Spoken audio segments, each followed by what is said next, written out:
자, 오늘 7강입니다. 7강까지 여러분 지금까지 잘 순항하고 있습니다. 오늘은 초대교회의 성경 암송인데요.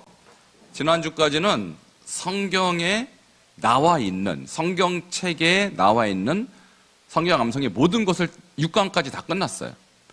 구약에 있는 성경 암송의 근거들, 4개의 단어들 배웠죠. 그리고 신약에서는 예수님의 성경 암송 배웠습니다. 그리고 사도들의 성경 암송을 배웠습니다. 자, 이제는 성경에 나오지 않는 성경 암송의 역사를 배웁니다. 자, 지금부터는 기독교 역사예요. 그 중에서도 먼저 초대교회를 다루는데요. 지난주에 우리가 사도들의 성경 암송 배웠는데 그것도 역시 초대교회에 포함되긴 합니다만 초대교회는 사도시대 이후의 시대까지 다 포함돼요. 자, 그것을 조금 그림으로 설명해 드리도록 하겠습니다. 자, 이런 것입니다. 사도시대는 이미 저희가 지난주에 베드로, 바울, 스데반의 사례를 보았고요. 그것이 1세기예요, 1세기. 그때는 기독교가 어디까지 퍼졌냐면 예루살렘과 소아시아, 지금의 터키입니다. 그리고 그리스, 로마까지 기독교가 퍼졌어요. 자, 이것이 사도시대의 기독교였고 그 사도들이 죽고 난 다음의 시대를 속사도 시대라고 그래요. 그러니까 사도들이, 제자들이 있었겠죠. 요한의 제자 중에 한 사람이 폴리갑이라고 합니다. 폴리갑 얘기를 제가 여러분께 말씀 몇 번 드렸을 것입니다. 순교자의 하나의 아주 위대한 그 사례죠. 그래서 그가 서머나 교회에 감독으로 있을 때 그가 순교했던 기록이 나오는데 그것이 바로 속사도 시대예요. 그러니까 사도 이후의 속편이다 이 말입니다. 사도는 아니지만 사도적 사역을 했던 분들의 역사예요. 근데 그때 기독교는 어디까지 퍼졌냐면 이집트, 에티오피아, 그리고 시리아, 아르메니아 같은 나라에도 기독교가 확장이 되었어요. 자, 그러면 저 시기에 우리가 잘 아는 로마 제국은 기독교가 퍼졌을까요? 안 퍼졌을까요? 자, 퍼지긴 퍼졌지만 박해 속에 있었죠. 근데 이집트라든지 이디오피아 이런 데는 기독교에 대한 박해가 없었어요. 쉽게 말해서 기독교가 강력하게 부흥하고 확장했던 지역은 사실 우리가 알고 있는 로마 제국 밖에 있었다는 것입니다. 자, 이 2세기 또는 3세기까지의 기독교를 우리는 뭐라고 하냐면 오리엔탈 기독교다 이렇게 표현할 수 있어요. 그러니까 우리 시대를 기독교 중에서도 우리는 개혁된 기독교, 개신교라고 하죠. 그럼 개신교는 어디에서 나왔습니까? 천주교에서 나왔죠. 그러면 천주교는 어디에 속하냐면 서부 쪽에, 로마 제국의 서쪽, 서방교회라고 하고요. 서방교회 말고 좀 아시아 쪽에 붙어있는 그 지역을 동방교회라고 해요. 동방교회. 그러니까 동방교회와 서방교회가 나뉘었는데 서방교회에서 종교개혁이 일어난 후예들이 여러분과 저예요. 그러면 서방교회와 동방교회가 나눠지기 이전에도 교회가 있었을까요? 없었을까요? 당연히 있었죠. 그 교회가 바로 속사도 시대의 교회, 또 사도 시대의 교회라는 것입니다. 그런데 사도 시대 1세기 성경까지는, 성경의 기록까지는 예루살렘 또는 터키, 소아시아 일곱 교회 나오죠? 에서버, 사데빌라 그 교회들 나오죠? 그 다음에 그리스, 로마까지는 나오는데 속사도 시대에 대한 기록은 성경에 없다는 얘기예요. 왜? 성경은 사도 요한을 마지막으로 끊어졌어요. 성경의 역사가. 그러니까 사도 요한이 약 100세까지 살았습니다. 그러니까 1세기 시대의 사람이라는 거예요. 그럼 2세기 시대부터 사도들이 죽고 난 시대의 성경 암송은 어떻게 되었느냐? 그 역사가 성경은 없다는 얘기예요. 그럼 어디서 찾아야 될까요? 역사 자료를 찾아봐야 되는 거예요. 역사 자료들. 그걸 제가 찾았다는 얘기예요. 자, 그래서 이집트 기독교를 콥틱 기독교라고 하고요. 에디오피아 교회도 콥틱 기독교라고 말할 수 있어요. 그 다음에 시리아 정교회, 아르메니아 정교회. 여기서 에집트 정교회라고도 말을 해요. 그러면 정이라는 말은 정통이라면 오소독스. 그러니까 저 속사도 시대의 교회를 우리는 동로마나 서로마가 아닌 정통교회라고 말하는 거예요. 그래서 주로 아시아 지역, 아프리카 지역에 있었기 때문에 우리는 정통 오리엔탈 교회다. 이게 용어가 좀 어려운데 제가 신학교 다닐 때 저 속소도 시대의 이집트 교회, 에디오피아 교회 배우지를 못했어요. 시리아 교회에 대해서 가르치지 않았어요. 우리 교수님들이. 왜냐하면 교회사에서 다루지 않은 영역들이에요. 그러니까 우리는 그냥 캐톨릭에서 우리가 분리되어 나왔다. 이것까지밖에 하는데 캐톨릭 이전의 교회가 바로 속사도 시대의 저 교회에 성경 암송의 역사가 무궁무진합니다. 그러니까 오늘 제가 그 얘기를 하려고 하는 거예요. 이게 여러분도 조금 어려울 수 있어요. 왜냐하면 한 번도 여러분이 이 시대의 역사에 대해서 제가 다녔을 때 신학교에서조차 안 가르쳤으니까 오늘 주로 속사도 시대 2, 3세기의 역사를 제가 다루도록 하겠습니다. 그리고 나서 속사도들이 죽고 나는 시대를 교부 시대. 교부는 뭐냐? 교는 교회의, 부는 아버지, 처치 파더라고 해서 비교적 초창기의 기독교 지도자들을 교부라고 합니다. 그래서 교부도 크게 동방교부, 동로마 지역의 교부들이 있고 서방교부가 있어요. 서로마 지역의 교부가 있다는 것이죠. 그래서 오늘은 교부 시대는 안 다룹니다. 속사도 시대 2, 3세기의 이집트, 에디오피아, 시리아, 아르메니아 쪽의 교회사를 지금 여러분께 다루려고 해요. 자, 그러면 성경에 지금 성경 암송 역사가 쭉 나가다가 신약까지 사도들까지 오다가 더 이상 어떻게 된지 여러분 궁금하시죠? 궁금해야 되는데 그래야 제가 가르쳐 드리는데 이거 안 궁금하면 제가 김이 빠져요. 왜냐하면 성경까지는 신약까지는 제가 연구를 다 했는데 더 이상 성경 사도들이 죽고 난 다음에는 성경도 끝났어요. 신약 성경이 끝났단 말이에요. 그러면 그 다음에 성경 암송의 역사가 어떻게 됐냐 여러분 궁금해 하셔야 돼요. 저는 궁금했어요. 저는 궁금하시죠? 자, 그러니까 그 궁금증을 풀어드리려고 제가 연구한 것이 2, 3세기 기독교라는 거예요. 성경책이 없다고요. 성경책이 없고 문헌 연구를 통해서 역사책을 연구를 통해서만 알 수 있는 거예요. 근데 그동안 대한민국의 신학교들이 저 시대의 기독교 연구를 안 해놨어요. 참 찾기 힘들었어요. 그러니까 저 시대에 연구를 했던 분이 극히 드물고 오히려 우리 기독교보다는 가톨릭 신부들이 연구를 많이 해놨어요. 가톨릭 신부들. 그리고 기독교에서도 아주 극소수의 학자들만 저걸 연구해놨어요. 제가 그분들의 자료를 다 찾아보니까 사도들이 죽고 난 다음에 속사들, 그러니까 사도들의 제자들 시대에 성경 암송이 어디에서 많이 일어났냐면 이집트, 에디오피아 이런 데서 성경 암송을 많이 했다라는 거예요. 이상하다. 예루살렘도 좋고 소아시아도 좋은데 그리스, 로마에서 저런 역사가 왜 안 나타나고 왜 이집트, 에디오피아 이런 데서 일어났을까? 성경 암송이. 저 지역의 특성이 있습니다. 사막이라는 거예요. 사막. 여러분 그러면 속사도 시대에 성경 암송을 하고 싶은 사람이 어딜 갔다는 얘기예요? 사막으로 가서 성경 암송했다는 얘기예요. 자, 왜 그랬을까요? 1세기가 지나고 2세기로 가면서 3세기로 가면서 기독교가 뭔가 모르게 조금씩 색깔이 바뀌어갔다라는 거예요. 순결한 기독교가 아닌 뭔가 조직화된 기독교. 특별히 313년에 기독교가 공인되지 않습니까?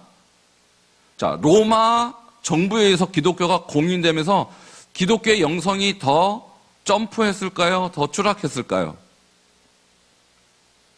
우리는 박해가 끝났으니까 성도들의 영성이, 교회의 영성이 더 높아지고 더 뜨거워졌을 거라고 생각하지만 그렇지 않다라는 거예요. 오히려 박해 시대보다 신앙생활이 훨씬 형편없었다. 그러니까 진짜 신앙을, 진짜 영성을 추구했던 사람은 소위 말하는 정통 교회로 안 가고 로마가 이렇게 보이는 교회로 안 가고 사막으로 갔다는 얘기예요. 거기서 하나님을 진짜 찾았다라는 거예요. 그러니까 진짜 영적인 사람들은 사막에서 하나님과 교제하면서 그 사람들로 말미암아 수도원이 세워졌어요. 그러니까 세계 최초의 수도원은 이집트 사막에서 세워졌고 지금도 그 수도원이 있습니다. 여러분, 우리 교회에서 후원하는 박종진 선교사님 아시죠? 이집트 박종진 선교사님이 이집트에서 저 수도원을 연구합니다. 그 세계 최초의 수도원, 와, 저는 그 책에서 본 수도원인데 그 목사님은 그 수도원을 자주 왔다 갔다 하는데 얼마나 부러운지. 그 대단한 역사의 흔적이 바로 이집트에 있다라는 사실이에요. 지금 여러분이 이집트가 기독교 나라입니까? 이슬람 나라입니까? 이슬람 나라인데도 여전히 기독교가 약 10% 정도는 살아 있습니다. 한 8천만 명 인구 중에 800만 명이 기독교예요. 그 역사가 왜 남아있느냐? 바로 사막의 수도원의 역사가 남아있기 때문에 그래요. 자, 이것이 쉽지 않은 주제이기 때문에 제가 여러분께 서론을 좀 길게 드렸고요. 그러면 저 이집트 교회, 에티오피아 교회, 저 사람들은 어떤 사고를 가졌길래 성경 암송을 추구했을까? 자, 헬라 사고일까요? 히브리 사고일까요? 히브리 사고. 자, 1세기의 사도들도 히브리 사고, 2세기의 속사도 시대의 교회도 히브리 사고를 가지고 있었어요. 그러니까 이스라엘아 들으라, 우리 하나님 여호와는 오직 유일한 여호와시니 너는 마음을 다하고 뜻을 다하고 힘을 다하여 내 하나님 여호와를 사랑하라. 그 사랑을 어떻게 했어요? 오늘 내가 내게 명하는 이 말씀을 너는 마음에 새기고, 새기는 방법으로 하나님을 사랑했어요. 이것이 히브리적 사고라는 거예요. 근데 교부 시대로 가면서 어떤 시대로 바뀌었냐? 헬라적 사고로 신앙생활의 패턴이 바뀌었어요. 그러니까 말씀을 묵상하고 말씀을 읊조리는 신앙이 아니라 공부하는 쪽으로 바뀌었단 말입니다. 그러면서 교부 시대로 가면 갈수록 뭔가 신앙생활이 점점점 지식적으로 바뀌었지만 속사도 시대는 히브리 사고였다. 자, 그래서 히브리 사고와 헬라 사고에 대해서 다시 한번 설명을 드립니다. 표를 올려주세요. 히브리 사고는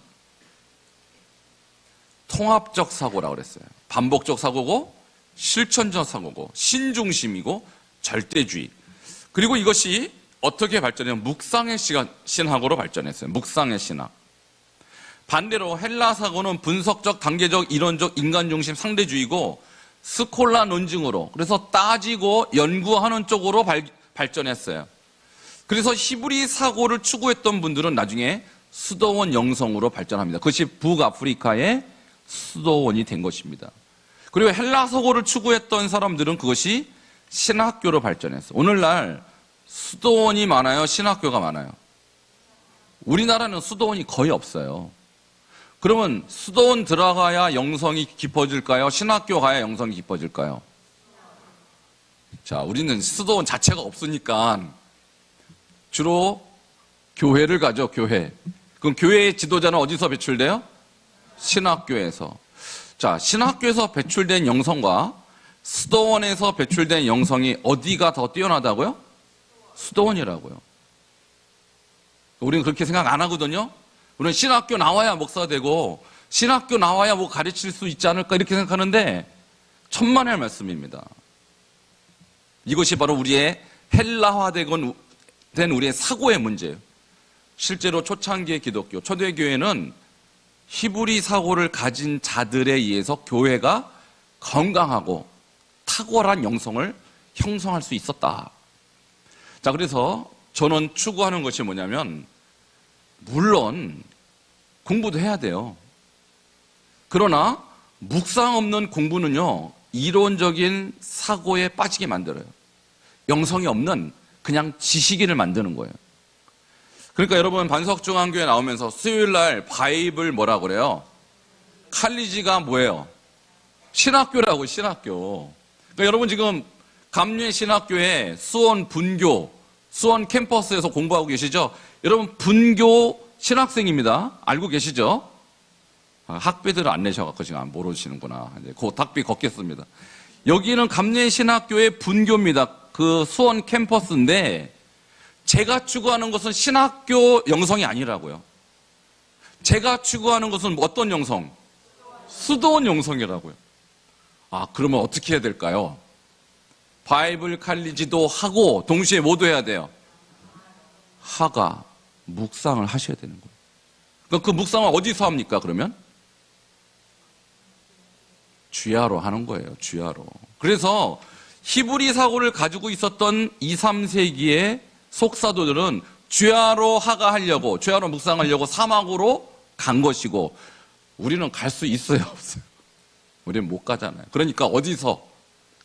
집에서도, 길에서도, 누워있을 때든지, 일어날 때든지, 직장에든지, 24시간 주야로 하는 거예요, 그래서.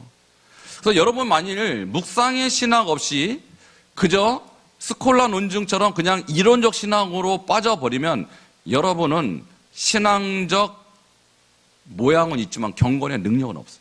이게 오늘날 기독교의 문제예요. 이 부분에서 많은 분들이 문제의식을 느끼는데 답을 못 찾아요. 해결이 뭐냐. 왜 사람은 우리 한국 기독교는 지식은 있는데 신앙이 없느냐. 왜 말과 행동이 일치가 안 되느냐. 그런 얘기 많이 합니까 안 합니까? 그런 문제점 여러분 느껴요 안 느껴요? 근데 답을 못 찾고 있어요. 답을. 근데 답이 있습니까 없습니까? 있습니다. 바로 수도원 영성을 회복하셔야 돼요. 자, 그 수도원 영성은 어디에서 주로 일어났냐면 오리엔탈 지역, 북아프리카 또 아시아 지역에서 일어났어요. 그러니까 여러분은 지금 헬라적 신학으로 멈춰서는 안 되고 히브리적 신학으로 균형을 맞추는 거예요. 균형. 성경 암송을 하지 않는, 성경 묵상을 하지 않는 신앙생활은 결국 헬라적 사고, 분석적, 단계적, 이론적 사고를 갖고 그냥 지식으로 끝납니다. 신앙생활 발전 없습니다. 저는 이 부분에 대한 문제의식을 느꼈고 이 연구를 함으로써 답을 찾았어요. 그러니까 저의 사명은 뭐냐? 모든 성도들이 헬라 사고가 아닌 히브리 사고로 신앙생활을 하게 하는 거예요. 그리고 신학교적인 신앙생활이 아니라 수도원적 영성을 갖게 하는 거예요. 그렇다고 신학교가 필요 없느냐? 아닙니다. 저 신학교 학장입니다. 제가 신학교 문 닫을 생각 없습니다. 저는 지금 감례신학교에서도 우리 신학생들 여러분하고 더 똑같이 숙제 내줘요. 매일 하가 숙제가 있습니다. 매일 감사 제목 올리는 숙제가 있습니다. 그러니까 지금 개신교, 오늘 대한민국의 기독교의 최고의 문제는 뭐냐? 수도원 영성을 잃어버린 거예요. 그럼 어떻게 됩니까? 다시 회복해야 돼요. 자, 그 회복의 길이 바로 하가예요. 이거를 아는 분이 전 대한민국의 몇 프로나 될까요? 거의 없습니다. 자, 여러분이 좋은 모델이 되시기를 바랍니다. 알아들으셨죠? 제 얘기? 네. 자, 그 다음에 다음 페이지 넘어가면 그러면 이 사막 수도원 운동을 시작하신 분들 왜 이것이 시작되었을까? 자, 사막 수도원 운동의 아버지가 있어요. 그 사람의 이름을 안토니라고 합니다. 유명한 이름이니까 여러분 알고 계셔야 됩니다. 따라하시겠습니다. 안토니. 이 안토니라는 사람은 혼자 사막에서 평생 살다가 거의 100세까지 살았어요. 여기 보세요. 256년도에 태어나서 356년도에 죽었으니까 100살 살았죠? 그죠? 딱 100년 살았는데 10대 후반 거의 20살쯤 됐을 때 예수 믿고 그때부터 죽을 때까지 사막에서 살았어요. 약 80년을. 대단한 인물입니다. 그런데 이 수도원의 창시자인 안토니에 대해서 본인이 책을 쓴 것이 아니라 그의 제작격인 아타나시우스라는 사람이 이 안토니의 일생을 책으로 썼습니다. 그것이 안토니의 생애인데 그 책에 이런 기록이 있어요. 그는, 안토니에 대해서 말하는 것이죠. 그는 봉독되는 말씀에 주목하여 성경을 한 구절도 빠짐없이 받아들였다. 그는 모든 말씀을 이해하고 성경의 모든 책들을 기억했다라고 기록해요. 여러분, 그 시대에는요, 글을 사람들이 몰랐습니다. 안토니도 몰랐어요. 문맹이었어요. 그럼 어떻게 암송했다는 말일까요? 읽고 한 것이 아니라 성경을 읽어주는 사람의 말씀을 듣고 암송한 거예요. 그러니까 들은 채로 계속 반복해서 묵상하고 읊조려서 하루 종일 그 잃어버리지 않도록 사막으로 간 것입니다. 자, 그러면 안토니를 변화시킨 한 구절의 말씀이 있어요. 자, 그것이 마태복음 19장 21절인데 여러분도 아마 아실 겁니다. 같이 외우겠습니다. 시작. 내가 온전하고자 할진대 가서 내 소를 팔아 가난한 자에게 주라. 그리하면 하늘에서 보화가 내게 있으리라. 그리고 와서 나를 따르라 하시니. 자, 이게 바로 마태복음 19장 21절인데 안토니는 부모에게 받은 유산이 많이 있었대요. 그런데 어느 날 갑자기 설교자가 네가 온전하게 지려면 너의 소유를 다 팔아서 가난한 자에게 줘야 돼 라는 말씀을 들은 거예요. 그러면 하늘에서 보화가 내게 있으리라. 이 말씀을 듣고 안토니의 마음이 갑자기 내가 하늘에서 보화를 받으려면 나의 소유를 정말로 가난한 자에게 다 나눠줘야겠다라는 결심을 하게 됩니다. 다른 사람들은 듣기만 했어요, 이 말씀을. 근데 안토니는 실천했어요. 그래서 부모에게 받은 재산을 팔아서 정말 가난한 자에게 다 나눠주고 그리고 사막으로 들어갔습니다. 거기에서부터 안토니의 이런 신앙생활, 영성 생활이 시작됐고 그가 1년, 2년, 5년, 10년 하면서 사람들이 안토니의 소문을 듣기 시작했어요. 안토니가 사막에 있다. 그래서 사람들은 안토니를 만나러 사막으로 달려갑니다. 그래서 그 사람들이 제자가 돼서 세워진 것이 수도원이에요. 안토니는 수도원을 만들 생각이 없었어요. 근데 사람들이 달려와서 왜 여기 계십니까? 여기서 뭐 하고 계시는 겁니까? 물어보니까 난 제 하나님과 교제하고 있다. 그래서 그 모든 기록들을 남긴 것이 바로 이 아타나시우스의 안토니에 관한 책인 것입니다. 그래서 많은 사람들이 안토니의 도전을 받고 나도 수도원으로 가자 해서 수도원이 여기저기에서 생겨난 것입니다. 자, 그 다음 페이지 보면 이 아타나시우스가 쓴 책 성 안토니의 일대기의 내용에 보면 이런 얘기가 있어요. 참으로 그는 모든 수도사들의 아버지로 남아있다. 또 중세의 서방의 모든 지역에서 모든 사람들은 스스로를 안토니의 아들이라고 여겼다. 중세 수도사들에게 있어서 성 안토니의 전기는 단순히 역사적 서적, 과거에 대한 정보를 얻을 수 있는 전기가 아니라 살아있는 본문, 즉 수도 생활의 형성을 위한 수단이었다. 그래서 중세 교회도 안토니라는 사람을 모델로 수도 생활을 하는 사람이 많았다는 것입니다. 그만큼 성 안토니라는 사람의 말씀 암송, 말씀 묵상에 대한 영성은 전 기독교에 강력하게 영향을 미쳤다라고 이 책에서 기록하고 있는 것입니다. 자, 그러면 사막 수도원 운동에 있어서 사막 교부들이 성경 암송을 어떻게 했을까? 자, 3가지 단계입니다. 첫 번째는 말씀 듣기에서 시작해요. 왜 말씀 듣기라고 했을까요? 읽기는 과로라고 했죠? 과로. 자, 여기서 그 당시 사람들이 제가 말씀드렸죠. 문맹이었다고. 글을 못 읽었어요. 그러니까 그들이 성경을 습득하는 방법은 뭐냐면 읽는 것이 아니라 듣는 것이었어요. 그래서 저처럼 목사격인 사람이 읽어주면 듣고 그것을 기억하는 방식이었어요. 그러니까 그들은 매주 집회 시에 공동 예배죠. 원로들의 입술로부터 들었고 들은 말씀은 암기를 통해 계속적으로 낭송, 묵상, 반추로 이어졌다. 그러니까 초대교회 사막 수도사들은 말씀 들은 것을 안 잊어버리려고 계속해서 낭송하고 묵상하고 반추했다는 것입니다. 그래서 초대 사막 교부들의 작품들에서 듣기란 오늘날의 읽기와 똑같은 거예요. 그래서 우리는 지금 성경을 다 손에 쥐고 있고 읽지요. 근데 그 사람들은 성경이 없었어요, 손에. 그리고 문맹이었어요. 그런데 어떻게 성경을 암송했을까? 듣고 암송하는 것입니다. 여러분, 제가 중국에서 우리 장애 학생들을 가르쳤어요. 어떤 학생은 지적 장애가 있었고 어떤 학생은 눈이 보이지 않았어요. 근데 눈이 보이지 않는 이 학생에게 제가 피아노도 가르쳐줬고 성경 암송도 시켰어요. 여러분, 근데 놀랐습니다. 눈이 보이지 않는 사람은요, 기억력이 엄청납니다. 자기가 눈이 아니라 기억력에 의해서 문제를 해결해야 하기 때문에 3번 읽어주면 다 기억해요. 놀랍습니다. 그래서 이 학생이 제가 가르쳐주는 암송 구조를 하나도 놓치지 않고 다 기억해요. 그 학생 이름이 석희망. 중국어로는 시왕 이렇게 하는데 한국말로 하면 석시예요. 석희망. 이 아이는 정말 희망이 있는 아이예요. 눈은 보이지 않는데 말씀을 너무너무 잘 기억하는 거예요. 제가 그래서 초대교회에 성경 암송이 가능한 것을 저는 깨달았어요. 아, 글을 몰라도 듣고 암송이 가능하구나.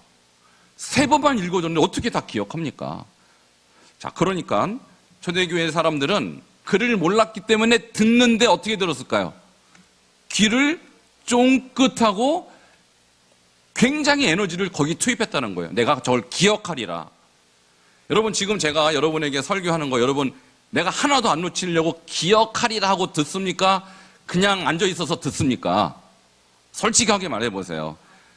아, 유튜브로 또 들으면 되지 뭘. 자, 요즘은 너무 편해서 듣는 그 순간에는 대충 들어요. 그리고 필요할 때 나중에 찾아 듣는 그런 습관들이 많이 있어요. 저도 이해합니다. 저도 그러니까. 근데 그때는 달랐어요. 목숨 걸고 듣는 거예요. 제가 중국에서 가르친 그 학생들처럼.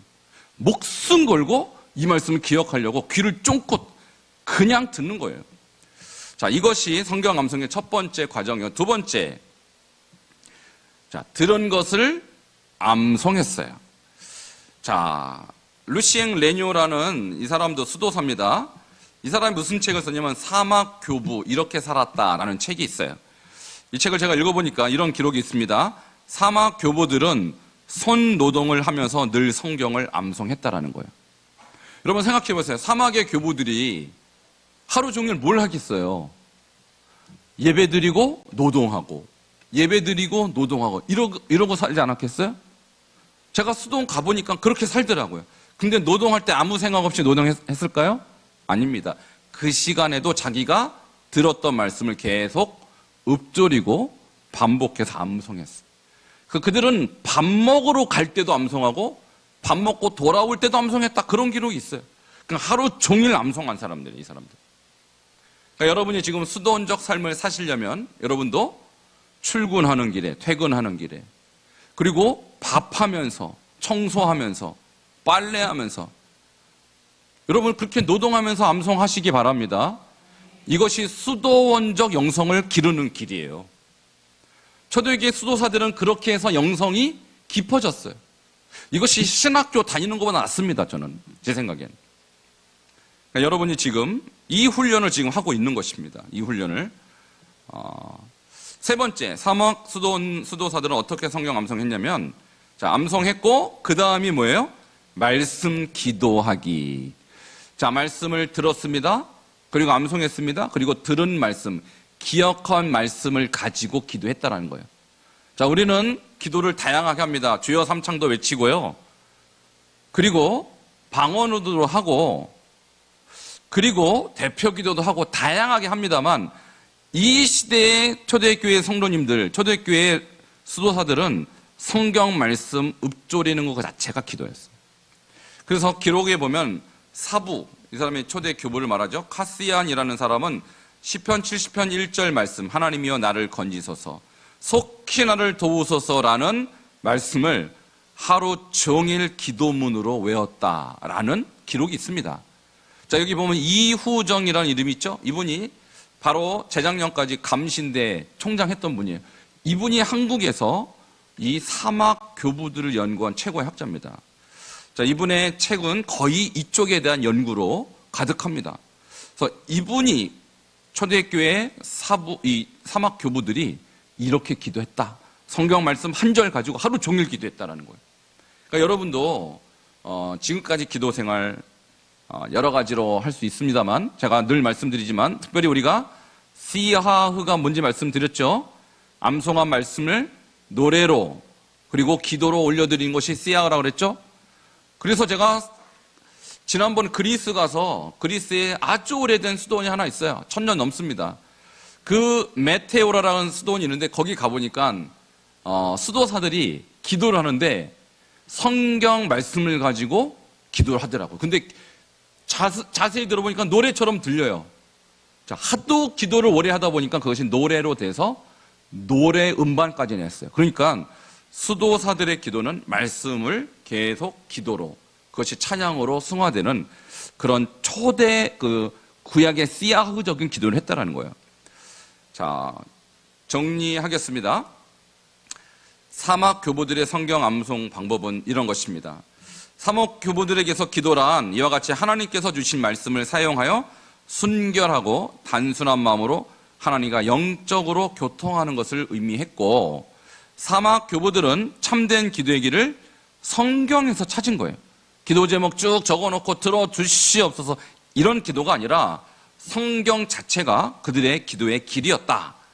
그리고 사막 교부들의 말씀 기도는 바로 씨아흐의 실천이었다라고 볼 수가 있습니다. 자, 마지막 네 번째, 사막 수도원 운동의 영적 교훈을 보자면 성화의 모델이에요. 성화의 모델. 자, 하가, 우리 하가죠? 말씀 암송입니다. 그 다음에 씨아흐, 말씀 기도예요.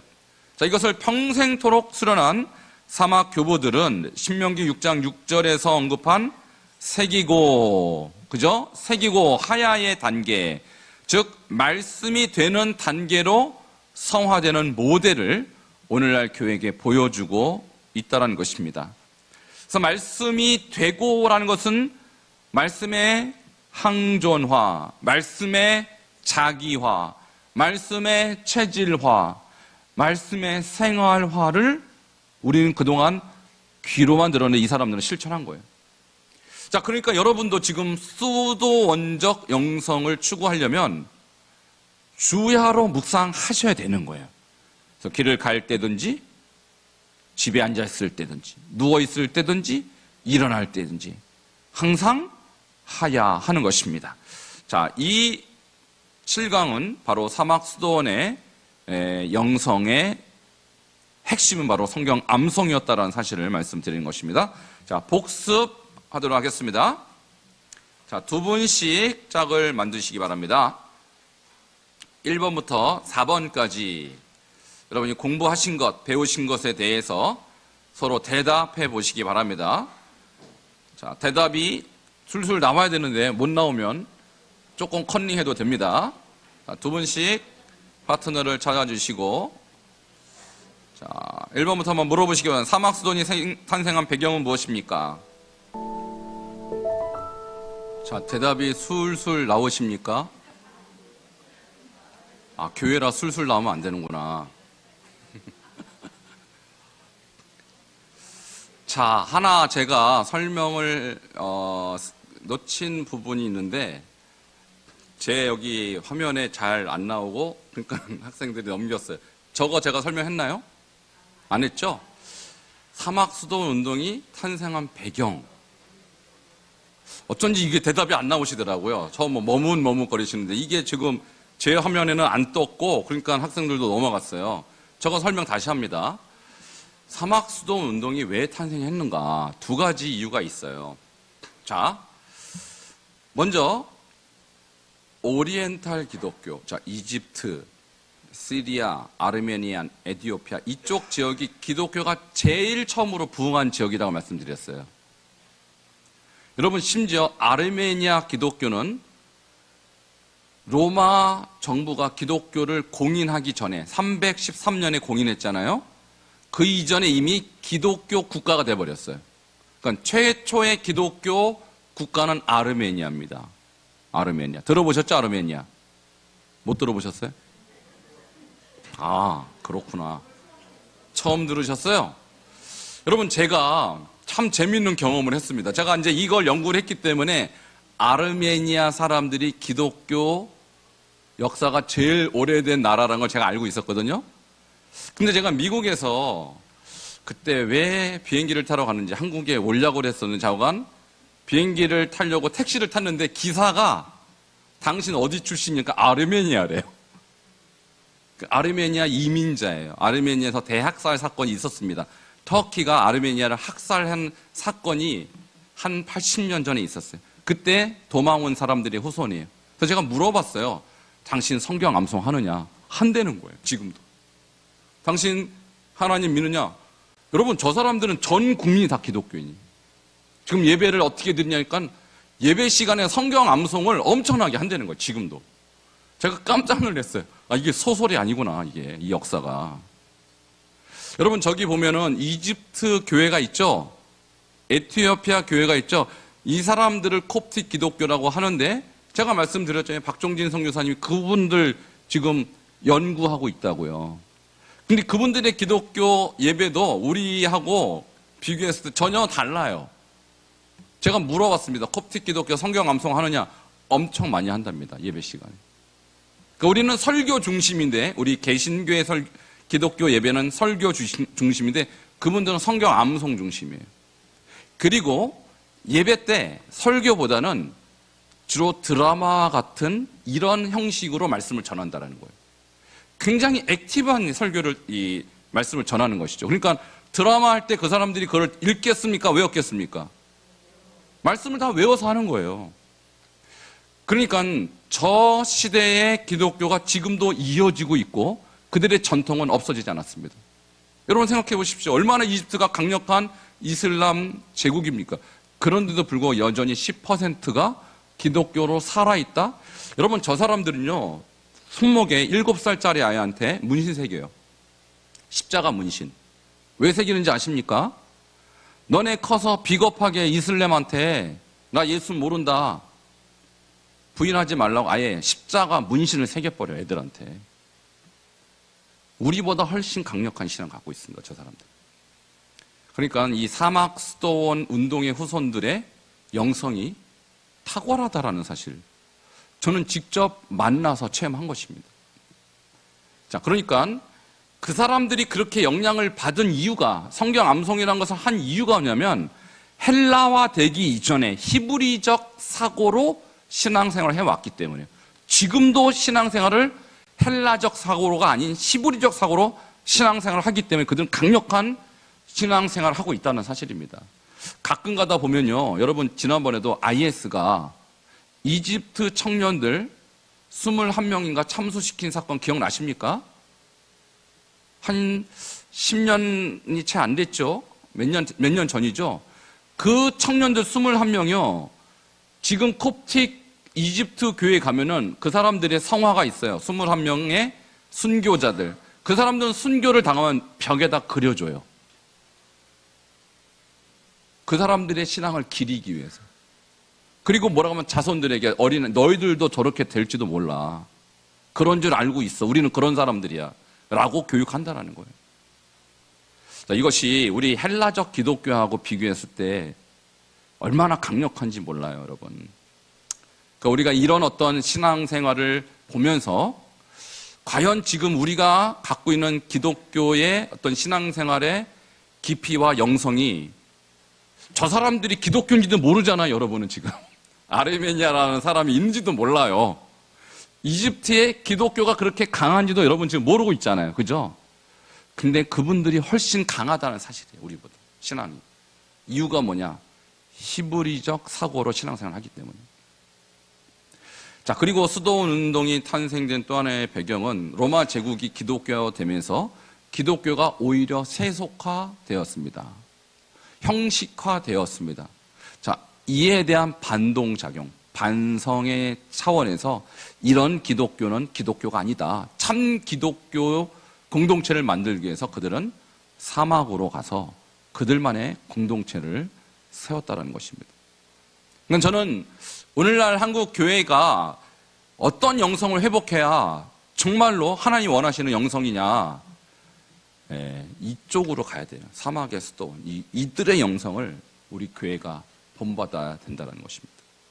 자, 이것이 아까 설명이 안 돼서 여러분이 사막 수도 운동의 그 탄생 배경을 설명을 지금 잘 못하시는 것 같아서 제가 부가적으로 설명드렸습니다.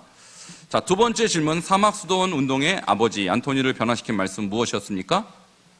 마태복음 19장 21절. 여러분도 그 말씀 제가 설교할 때 들었죠? 자, 그때 들을 때는 은혜 받으셨죠? 기억조차도 안 나죠. 그죠? 자, 은혜 받았죠 치고 은혜 받았는데 그대로 하신 분 계십니까?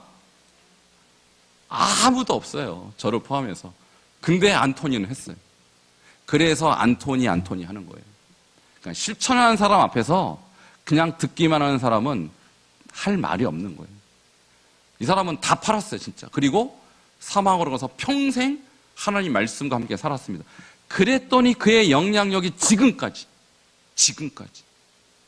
수도원 하면 안토니고, 안토니를 나의 아버지로 여기는 사람들은 수도사로 헌신하기를 주저하지 않았다는 거예요. 그러니까 저도 지금, 물론 우리는 예수님을 최고로 여기지만, 제가 성경 암송 연구하면서 암송의 나의 모델로 삼은 사람은 저분입니다. 저분이. 안토니를 우리는 따라가는 것입니다. 자, 사막 교부들의 암송 방법은 무엇이었습니까? 말씀을 듣고 암송하고 그것으로 기도하고 말씀 기도, 씨야흐죠? 자, 세속화된 교회가 거룩을 회복하기 위해서 사막 수도원 운동에서 어떤 것을 배워야 한다고 생각하십니까?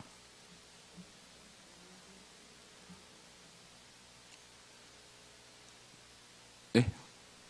어떻게 해야 돼요? 여러분의 생활의 모든 터전을 수도원화 해야 되는 거예요.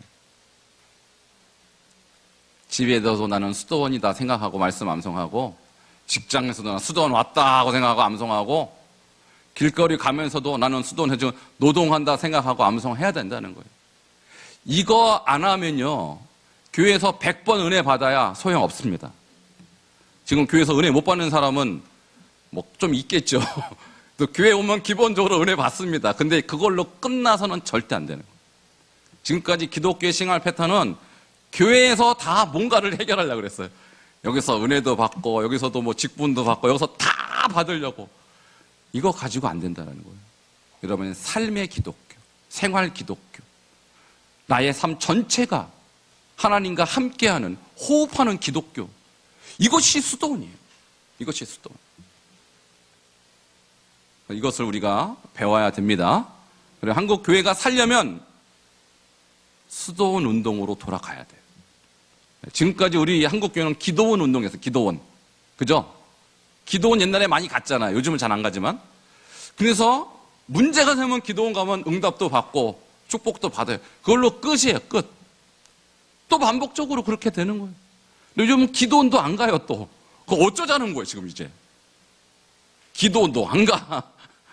그렇다고 예전처럼 뭐 특별하게 뭐 하는 것도 없어요.